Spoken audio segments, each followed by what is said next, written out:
अस्सलाम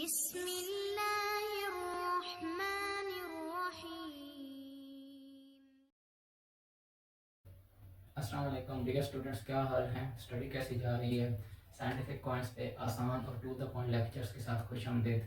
dear students, 10th chemistry unit number 3 organic chemistry का एक अहम टॉपिक आज हम पढ़ेंगे और वो टॉपिक है कि ऑर्गेनिक कंपाउंड्स की कसीर तादाद की वजह क्या है, क्या वजूहात हैं जिनकी बिना पर दुनिया में मिलियंस के हिसाब से ऑर्गेनिक कंपाउंड्स मौजूद हैं। डियर स्टूडेंट्स, पीरियोडिक टेबल के मुताबिक और अब तक की दरियाफ्तशुदा एलिमेंट्स की तादाद 118 है, जबकि ऑर्गेनिक कंपाउंड्स मिलियंस में है। एक अंदाजे के मुताबिक 10 मिलियन से ज़्यादा है। तो इतनी ज़्यादा कसीर तादाद में इनकी मौजूदगी किन वजूहात की बना पर है? तो 4 तरह की वजूहात हमारे सिलेबस में शामिल हैं। पहली वजह है कैटिनेशन, दूसरी आइसोमरिज्म, तीसरी कार्बन एटम्स के अंदर जो बॉन्डिंग है वो मजबूत कोवलेंट बॉन्डिंग है, और चौथी जो वजह है वो है मल्टीपल बॉन्डिंग। तो पहली जो वजह है कैटिनेशन। कैटिनेशन का मतलब है कि कार्बन एटम्स हज़ारों सैकड़ों के हिसाब से आपस में जोड़कर लंबी चेन्स बनाते हैं। स्ट्रेट चेन हो सकती है, ब्रांच चेन हो सकती है, या रिंग फॉर्म में कार्बन एटम्स मिलकर मजबूत लंबी चेन्स बनाते हैं। कार्बन एटम्स की इस सलाहियत को कैटिनेशन कहते हैं। तो कैटिनेशन की तारीफ लिखते हैं।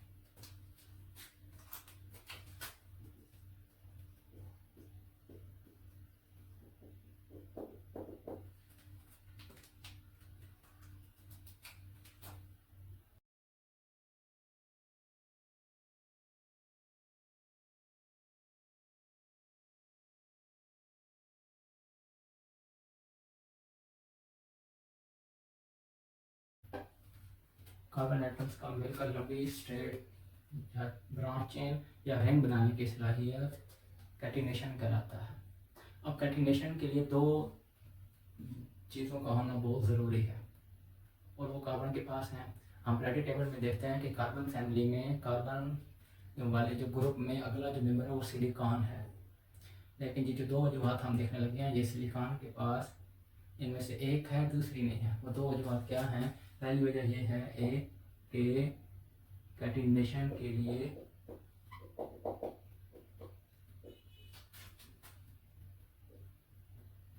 लंबी चेन, कैटिनेशन के लिए या लंबी चेन्स बनाने के लिए मुतल्लिका एटम की वैलेंसी दो या दो से ज़्यादा होनी चाहिए। तो कार्बन एटम की वैलेंसी है 4। कैटिनेशन के लिए पहली जो शर्त है वो ये है कि जो एटम कैटिनेशन करना चाह रहा है उसकी वैलेंसी 2, कम से कम 2 या 2 से ज़्यादा होनी चाहिए। तो कार्बन कैटिनेशन में जाती है, कैटिनेशन करती है, इसकी वैलेंसी 4 है। सिलिकॉन इसी का एक मेंबर है, इसी फैमिली का, उसकी वैलेंसी भी 4 है। तो दो ये शराइत दोनों पे पूरी करती है। ये दूसरी शर्त है कि कार्बन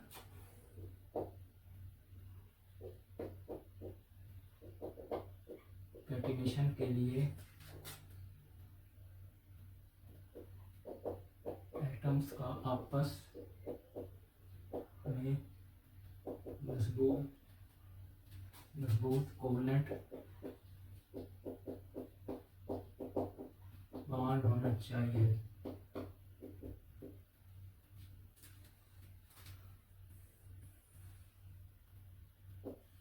तो ये खूबी जो है ये कार्बन के पास है, सिलिकॉन के पास नहीं है। यानी कैटिनेशन की दूसरी शर्त ये है कि एक जैसे एटम जो मिलकर लंबी चेन बना रहे हैं उनका आपस में जो बॉन्ड है वो मजबूत हो, बजाय दूसरे एटम के साथ मिलने पर जो मजबूत बॉन्ड बनता है। ठीक है, यानी कार्बन बहुत सारे कार्बन मिलके जो लंबी चेन बना रहे हैं ये मजबूत बॉन्ड है। सिलिकॉन की आपस में जो बॉन्डिंग है वो कमज़ोर है, वो कायम नहीं रहती, वो चेन टूट जाती है। तो सिलिकॉन जो है कैटिनेशन नहीं कर सकती। कार्बन के एटम में ये सलाहियत है कि ये कैटिनेशन कर सकते हैं। तो जो स्टडी है वो बताती है कि कार्बन के दरमियान जो बॉन्ड है इसको तोड़ने के लिए 355 किलो जोल पर मोल एनर्जी की ज़रूरत है। सिलिकॉन सिलिकॉन के दरमियान जो बॉन्ड है इसको तोड़ने के लिए 200 किलो जूल एनर्जी की ज़रूरत है। तो ये कमज़ोर बॉन्ड है इसलिए थोड़ी एनर्जी पे टूट जाता है। ये मजबूत बॉन्ड है 355 किलो जूल एनर्जी पे टूटेगा। तो कार्बन कार्बन की बॉन्डिंग मजबूत है सिलिकॉन सिलिकॉन की निस्बत, इसलिए ये कैटिनेशन बनाती है। ये दूसरी खूबी है ना, ख़ास तौर पे ऑक्सीजन के साथ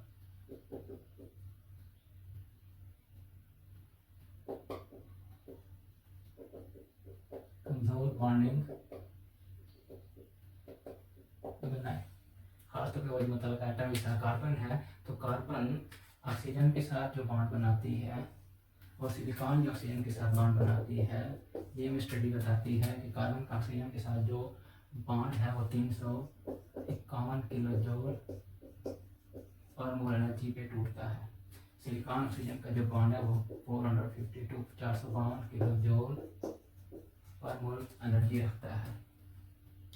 तो कैटिनेशन के लिए ज़रूरी है कि जो एटम कैटिनेशन करना चाहे उनका आपस में बॉन्डिंग उनकी मजबूत हो ऑक्सीजन की निस्बत, ऑक्सीजन के मुकाबले में ऑक्सीजन से ज़्यादा उनकी आपस में बॉन्डिंग मजबूत हो।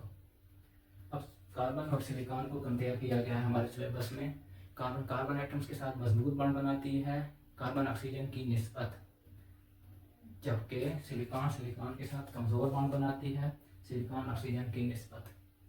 तो स्टडी में बताती है कि carbon carbon 355 kilo joule energy पर मोल इसकी बॉन्ड एनर्जी है, जबकि सिलिकॉन सिलिकॉन की 200 kilo joule per mole bond energy है। कार्बन ऑक्सीजन की 351 किलो जूल पर मोल है बॉन्ड एनर्जी और सिलिकॉन ऑक्सीजन की bond energy 452 kilo joule per mole है।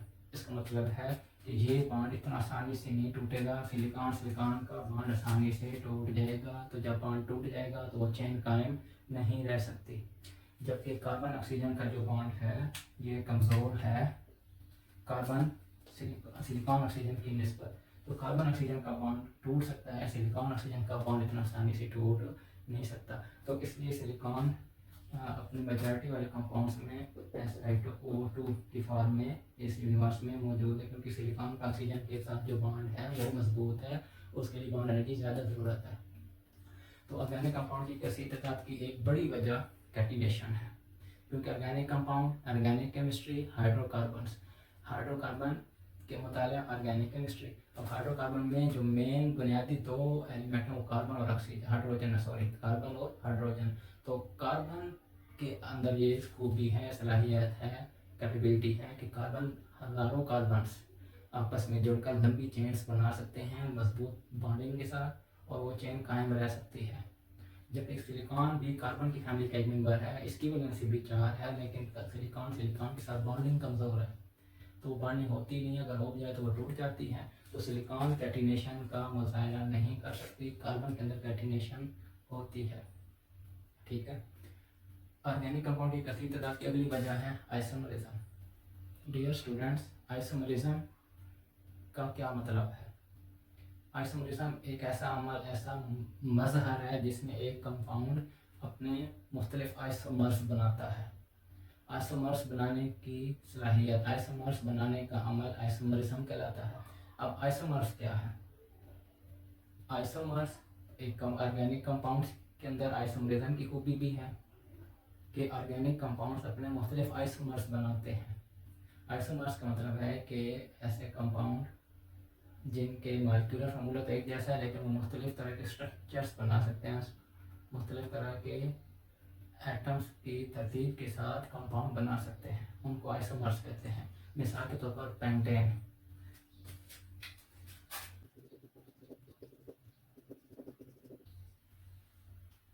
ठीक है, दूसरा कंपाउंड, तीसरा कंपाउंड। अब हम नंबरिंग देते हैं।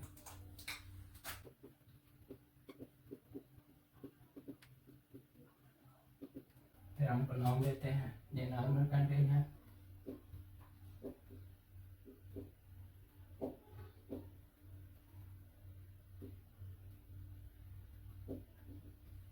ये आइसोपेंटेन है, और ये न्यू पेंटेन। इसमें अगर हम देखें तो ये तीनों पेंटेन की मुख्तलिफ स्ट्रक्चर, इनको हम कह सकते हैं पेंटेन के 3 आइसोमर्स। पेंटेन का जो मॉलिक्यूलर फार्मूला है वो है C5H12, 5 कार्बन 12 हाइड्रोजन। अब 5 कार्बन की जो चेन है ये मुख्तलिफ तरह के एलिमेंट में जा सकती है। पहले अगर हम देखें सूरत नॉर्मल पेंटेन में पांचों कार्बन एक ही चेन में जा रही हैं, स्ट्रेट चेन बना रही हैं, तो ये पहला आइसोमर है जिसका नाम है नॉर्मल पेंटेन। जो दूसरी सूरत है ये वाली, इसमें हम देखें तो 4 कार्बन स्ट्रेट चेन बना रही हैं, 5वीं कार्बन ब्रांच की शक्ल में है, तो ये और अरेंजमेंट हो गई। ये दूसरा आइसोमर है पेंटेन का जिसका नाम है आइसोपेंटेन। तीसरी जो सूरत है सी वाली, इसमें हम देखें 1 2 3 कार्बन ब्रांच स्ट्रेट चेन बना रही है, चौथी और 5वीं कार्बन एक एक अपनी अपनी ब्रांच की शक्ल में है, तो ये तीसरा आइसोमर है पेंटेन का जिसका नाम है न्यू पेंटेन। तो ऑर्गेनिक कंपाउंड की ये सलाहियत होती है कि ये आइसोमरिज्म शो करते हैं, मुख्तलिफ तरह के आइसोमर्स बनाकर, और वो स्टेबल आइसोमर्स, मुस्तहकम आइसोमर्स बनाकर रह सकते हैं। तो आइसोमर्स की तारीफ लिखते हैं।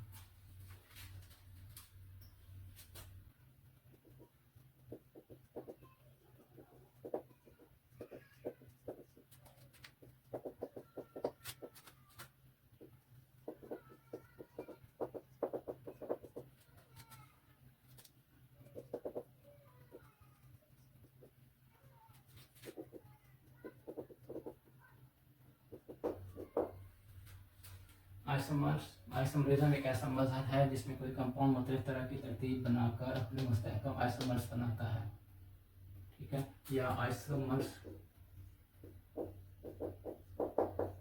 बनाने के अमल को आइसोमरिज्म कहते हैं।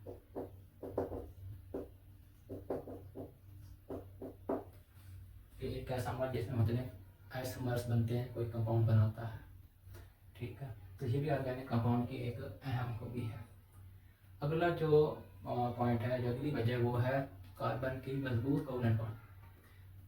हमने कैटिनेशन में भी ये देखा है कि कार्बन, दूसरी कार्बन, तीसरी कार्बन, चौथी कार्बन, इनके दरमियान जो बॉन्ड होता है कार्बन एटम्स के दरमियान, जो शेयरिंग वाला है, तो उसको कोवलेंट बॉन्ड कहते हैं। और इसकी जो बॉन्ड एनर्जी है वो 355 किलो जूल पर मोल है।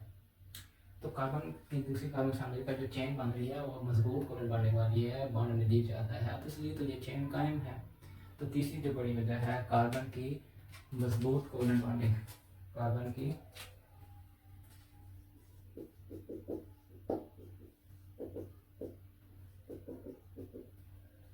मजबूत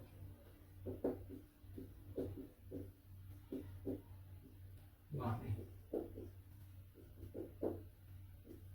तो इसकी मिसाल चेन बना के हम कोवलेंट बॉन्ड को शो कर सकते हैं कि कार्बन मजबूत कोवलेंट बॉन्ड्स बनाता है, ठीक है। जो आखिरी वजह है हमारे सिलेबस के मुताबिक वो है कार्बन एटम्स के अंदर जो बॉन्डिंग है वो मल्टीपल किस्म की है, यानी कार्बन की वैलेंसी 4 है। अभी हमने कैटिनेशन के पॉइंट में देखा था वजूहात में, कैटिनेशन के लिए वो एटम कैटिनेशन करते हैं जिनकी वैलेंसी 2 से ज़्यादा होनी चाहिए। तो हमने देखा है कि कार्बन की वैलेंसी तो 4 है, टेट्रावेलेंट है कार्बन एटम। तो कार्बन क्या करती है, दूसरी कार्बन के साथ या दूसरे एलिमेंट के साथ सिंगल कोवलेंट बॉन्डिंग बना सकती है, डबल भी और ट्रिपल भी। इसको कहते हैं मल्टीपल बॉन्डिंग का होना। डियर स्टूडेंट्स, कार्बन एटम्स मिलकर single covalent bond, double covalent bond और ट्रिपल कोवलेंट बॉन्ड्स बना सकते हैं। कुछ मिसालें लिखते हैं, ठीक है। पेंटेन,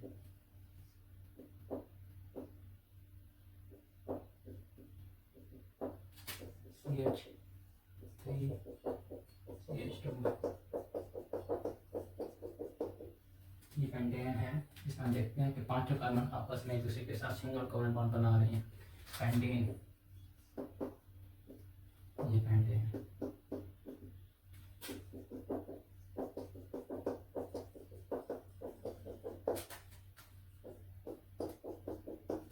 अब पेंटेन में अगर हम देखें तो पहली कार्बन, दूसरी, तीसरी और चौथी, पांचवी कार्बन एटम के दरमियान डबल कोवलेंट बॉन्ड है।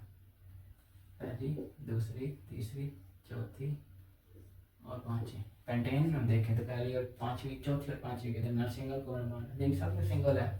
पेंटीन में 4 कार्बन आपस में सिंगल बॉन्ड के लिए जुड़ी है, लेकिन चौथी और पांचवी जो है ये डबल कोवलेंट बॉन्ड बना रही है।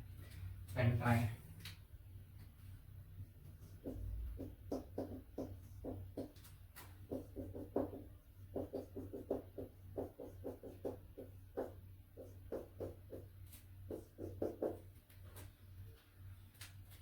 नंबरिंग करते हैं।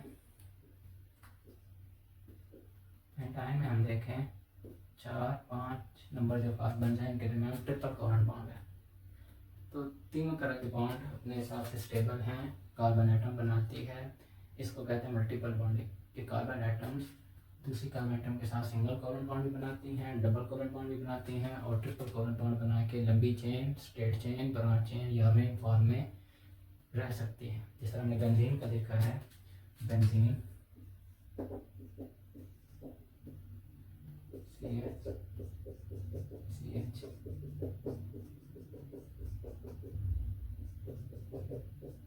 डबल बॉन्ड, डबल बॉन्ड और डबल बॉन्ड। तो बेंजीन में हम देख सकते हैं कि 3 सिंगल बॉन्ड हैं अल्टरनेट। ठीक है, मैं इसको कलर करूं। ठीक है, तो बेंजीन में 6 कार्बन इस तरह रिंग बना रहे हैं कि उनमें अल्टरनेट डबल बॉन्ड, यानी एक सिंगल, एक डबल, सिंगल, डबल। तो ये भी स्टेबल कंपाउंड है। अब इसमें कार्बन एटम सिंगल बॉन्डिंग बना रही है और दूसरी कार्बन के साथ डबल बॉन्डिंग बना रही है, तो इसको कहते हैं मल्टीपल बॉन्डिंग। डियर स्टूडेंट्स, अपने टॉपिक की समरी देखते हैं और इसको ख़त्म करते हैं। हम पढ़ रहे थे ऑर्गेनिक कंपाउंड्स की कसीर तादाद की वजूहात। पहली वजह थी कैटिनेशन। कैटिनेशन कार्बन एटम्स दूसरे कार्बन एटम्स के साथ मिलकर लंबी चेन या रिंग्स बनाती है। इस सलाहियत को कैटिनेशन कहते हैं। कैटिनेशन की दो बुनियादी जो शराइत हैं या दो बुनियादी चीज़ें हैं, वो एक एटम के पास होंगी तो कैटिनेशन करेगा। तो वो दो बुनियादी चीज़ें कौन सी हैं? पहली है वैलेंसी 2 या 2 से ज़्यादा होना। ठीक है, और दूसरी जो चीज़ है, जो बुनियादी वजह चीज़ है, वो है एलिमेंट का अपने एटम्स के साथ बना हुआ जो बॉन्ड है वो ऑक्सीजन की निस्बत मजबूत होना चाहिए। यानी मिसाल के तौर पर कार्बन है, तो कार्बन कार्बन के साथ जो बॉन्ड बनाएगी कोवलेंट, कार्बन ऑक्सीजन के साथ जो बॉन्ड बनाएगी कोवलेंट, तो कार्बन का कार्बन के साथ बॉन्ड मजबूत होना चाहिए। कार्बन का ऑक्सीजन के साथ जो बना हुआ बॉन्ड है उसकी निस्बत। अब कार्बन फैमिली है, इसमें कार्बन साथ इसके सिलिकॉन है। हम दोनों की इलेक्ट्रॉनिक कॉन्फ़िगरेशन देखें तो एक जैसी इनके वैलेंस इलेक्ट्रॉन 4 हैं। ठीक है, इनकी वैलेंसी भी 4 है, यानी 4 ये कोवलेंट बॉन्ड्स दोनों बना सकते हैं, दोनों एलिमेंट, दोनों के एटम्स। तो कार्बन फैमिली का एक मेंबर कार्बन, दूसरा है सिलिकॉन। दोनों की वैलेंसी हम देखें तो 4 है और इलेक्ट्रॉनिक कॉन्फ़िगरेशन के मुताबिक इनके वैलेंस इलेक्ट्रॉन भी 4 है। लेकिन लेकिन फ़र्क कहाँ पे है कि आखिरी हम देखें तो कार्बन कैटिनेशन करती है, सिलिकॉन कैटिनेशन का मुजाहिरा नहीं करती, बल्कि सिलिका और सिलिकेट की शक्ल में रहती है। सिलिकॉन और कार्बन दोनों की वैलेंसी 4 है, इलेक्ट्रॉनिक कॉन्फ़िगरेशन सेम है, दोनों एक ही ग्रुप में मौजूद हैं, लेकिन कार्बन कैटिनेशन करती है क्योंकि कार्बन इन दोनों शराइतें पूरी करती है। दोनों बुनियादी चीज़ें कार्बन के पास मौजूद है। सिलिकॉन कैटिनेशन का मुजाहरा नहीं करती। क्यों? क्योंकि इसकी वैलेंसी तो 2 से ज़्यादा है, कार्बन के बराबर है। लेकिन फ़र्क कहाँ पे है? दूसरी जो बुनियादी चीज़ है उससे सिलिकॉन जो है ना उस लिहाज से कमज़ोर है, क्योंकि सिलिकॉन को अगर हम देखें तो सिलिकॉन सिलिकॉन का जो बॉन्ड है वो 200 बॉन्ड एनर्जी वाला है, 200 किलो जूल पर मोल। जबकि कार्बन कार्बन का जो बॉन्ड है उसकी bond energy 355 kilo joule per mole है। तो कार्बन का कार्बन के साथ बॉन्ड, इससे पता चलता है कि मजबूत है, सिलिकॉन का सिलिकॉन के साथ बॉन्ड कमज़ोर है। तो जब सिलिकॉन लंबी चेन बनाएगी वैसे तो वो कमज़ोर बॉन्ड है वो टूट जाएगा और चेन मुस्तहकम नहीं रहेगी। दूसरी जो बॉन्ड एनर्जी लिखी हुई है ये है कार्बन की ऑक्सीजन के साथ बॉन्ड एनर्जी, ये 351 किलो जूल है, और सिलिकॉन की ऑक्सीजन के साथ जो बॉन्ड एनर्जी है वो 452 किलो जूल है। ठीक है, तो सिलिकॉन ऑक्सीजन के साथ मजबूत बॉन्डिंग बना बजाय सिलिकॉन सिलिकॉन के साथ बनाए। तो इसलिए कार्बन ऑक्सीजन बॉन्ड उसकी निस्बत कमज़ोर है, सिलिकॉन ऑक्सीजन बॉन्ड ताकतवर है। तो सिलिकॉन ऑक्सीजन के साथ बनाकर सिलिका और सिलिकेट की शक्ल में नेचर में मौजूद है, जबकि कार्बन अपने टेट्रावेलेंसी कार्बन एटम्स के साथ मजबूत कोवलेंट बॉन्डिंग, ठीक है, इन वजूहात की बना पर कार्बन लंबी चेन्स बना के कैटिनेशन का मुजाहिरा करती है। अगली वजह हमने पढ़ी थी आइसोमरिज्म। आइसोमरिज्म हमने देखा था कि मॉलिक्यूलर फार्मूला एक जैसा, लेकिन स्ट्रक्चर्स या स्ट्रक्चरल फार्मूलाज मुख्तलिफ ऑर्गेनिक कंपाउंड। ये खूबी है, ये सलाहियत है कि ये आइसोमरिज्म शो करते हैं, क्योंकि मॉलिक्यूलर फार्मूला एक जैसे लेकिन स्ट्रक्चरल फार्मूला मुख्तलिफ होते हैं। तो मुख्तलिफ स्ट्रक्चर फार्मूलाज को आइसोमर्स कहते हैं, एक दूसरे के आइसोमर्स है। और आइसोमरिज्म क्या है? आइसोमर्स बनने के अमल को आइसोमरिज्म कहते हैं। इस फिनोमिनन को, इस मजहर को आइसोमरिज्म कहते हैं। यहाँ पे 3 मिसालें दी हुई हैं। पहली मिसाल है नॉर्मल पेंटेन, आइसोपेंटेन, और तीसरी मिसाल है न्यू पेंटेन। नॉर्मल पेंटेन को हम देखें अगर, तो ये एक स्ट्रेट चेन है, 5 कार्बन 12 हाइड्रोजन तरतीब पाके एक स्ट्रेट चेन बना रहे हैं। आइसोपेंटेन में हम देखें तो 4 कार्बन स्ट्रेट चेन में और 5वीं जो कार्बन है वो ब्रांच की शक्ल में मौजूद है, आइसोपेंटेन। न्यू पेंटेन में देखें तो 3 कार्बन स्ट्रेट चेन बना रहे हैं और चौथी और 5वीं कार्बन 2 ब्रांच की शक्ल में मौजूद है। तो ये 5 कार्बन वाला जो पेंटेन है, ये 3 तरह के आइसोमर्स बनाता है, इसको आइसोमरिज्म कहते हैं। अगली जो वजह है वो है कार्बन के कोवलेंट बॉन्ड्स की मजबूती, ठीक है। कार्बन मजबूत कोवलेंट बॉन्ड बनाता है। यहाँ पे देखिए कार्बन कार्बन के साथ मजबूत कोवलेंट बॉन्ड, कार्बन ऑक्सीजन यानी दूसरे एलिमेंट के एटम्स, नाइट्रोजन हो गया, ऑक्सीजन हो गया, इनके साथ मजबूत कोवलेंट बॉन्ड्स बनाता है कार्बन का एटम। आखिरी जो वजह है वो है मल्टीपल बॉन्डिंग। यहाँ पे हम देखें कार्बन मुख्तलिफ तरह के single, double covalent bond, triple covalent bond carbon का एटम बनाता है। अल्केन, इथेन इसका member, CH3 single bond CH3, तो ये सिंगल बॉन्ड है। यहाँ पे हम देखें इथीन CH2 डबल बॉन्ड है CH2। इसी तरह अल्काइन का मेंबर इथाइन या एसिटिलीन, ये इथाइलिन जिसको कहेंगे, इसको एसिटाइलिन कहते हैं, ये ट्रिपल बॉन्ड है, ठीक है। तो कार्बन कार्बन के दरमियान ट्रिपल कोवलेंट बॉन्ड भी मुमकिन है। बेंजीन का एक फार्मूला लिखा हुआ स्ट्रक्चर फार्मूला है, इसमें देखिए हम 6 कार्बन मिल के रिंग बना रहे हैं और जबकि बादी ग्रे में सिंगल डबल बॉन्ड है, अल्टरनेटिव डबल बॉन्ड है। ये सिंगल, ये डबल है, ठीक है, ये सिंगल, डी डबल, फिर सिंगल, फिर डी डबल है, सिंगल बॉन्ड और डबल बॉन्ड, तो 3 डबल बॉन्ड, 3 सिंगल बॉन्ड। तो डियर स्टूडेंट्स, ये हमारा टॉपिक था ऑर्गेनिक कंपाउंड्स की कसीर तादाद की वजूहात। उम्मीद है आपको ये समझ आया होगा। अपनी मेहनत जारी रखें, इंशाल्लाह ज़रूर आपको इसका रिवार्ड मिलेगा। Wish you best of luck.